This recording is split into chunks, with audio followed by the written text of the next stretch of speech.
And the language is awesome. You gotta admit, the language is awesome. Until they get to a word they can't say in Spanish, right? Because they just throw in the towel and it ruins it. You were all into it. It's like, por favor, mantengan serio. How de los puertos, porque solamente aquí se mete la Chuck E. Cheese.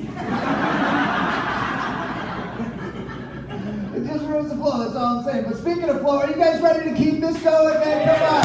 I am so excited to bring up your next good friend of mine, soon to be a good friend of yours. Please welcome, friends, make some noise and welcome the really funny Mr. D. Rose. There he is, come on.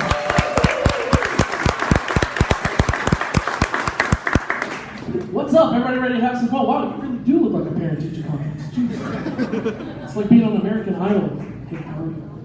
Man, you're a good-looking audience, too. I'm starting to feel, yeah, thank you, one person. I'm starting to feel a little out of place, like Donald Trump at a Mexican birthday party. Hey, look, if you're groaning, I'm doing my job, okay? Seriously, my daughter's half Mexican. I'm actually thinking about inviting Donald Trump to her birthday party because that'll be the first time I've seen my mother-in-law shut up. Yeah, so public speaking is kind of nerve-wracking. You can always tell what the friends are because the noise level goes from, woo, I know that guy, to, no, that's not Amy Schumer. Why am I here? And it's really hard, you guys are beautiful, and I look like this. So it's hard for me to meet people, especially when you're socially awkward. So I have secret weapons to ply a lady's charms. I typically go with chocolate. It's either that or booze, but nobody's ever woken up from a chocolate bender going, oh, where are my pants? But I'm a struggling comedian, so I go with a cheap chocolate. Typically, I go with the Jumbo's Reese's Pieces. Anybody seen this thing? It's like the size of a Frisbee and weighs 7 pounds. This thing looks like the love child of the Hershey's cow in a jar of Jif. Choosy moms and indiscriminate cows apparently choose Jif. And I've tried everything with dating. Speed dating, that was a horrible experience. Jesus. I don't recommend that. Anybody tried speed dating? Awesome. I'm finally not the only loser in the building. Oh. But no, you walk into these places and she'll agree these places smell the same. Like broken dreams and desperation. Or pretty much every fragrance Axe body spray has ever made.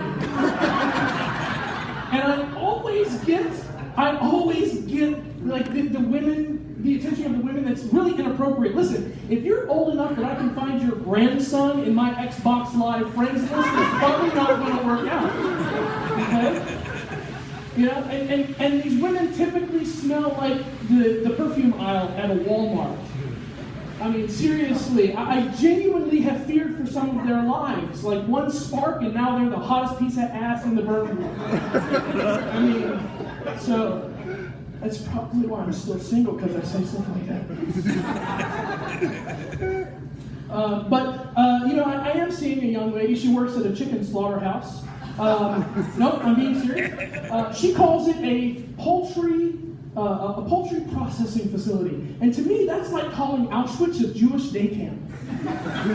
Seriously, she told me what these chickens go through. They're electrocuted, they go through buzz saws, they get flash boiled so the feathers can be pulled out. That's like something James Bond would go through when he faces Blofeld. And then I have to think about the chicken that survives all of that. I mean, that would be the Chuck Norris of chickens. A Chuck Filet, if you will. And imagine look on the person's face who sees that. At that point, there's only one thing to do. Run, screaming and flailing like Kermit as you flee. Ladies and gentlemen, my name is D. Rose. That's my time. Thank you so much for hanging out with me.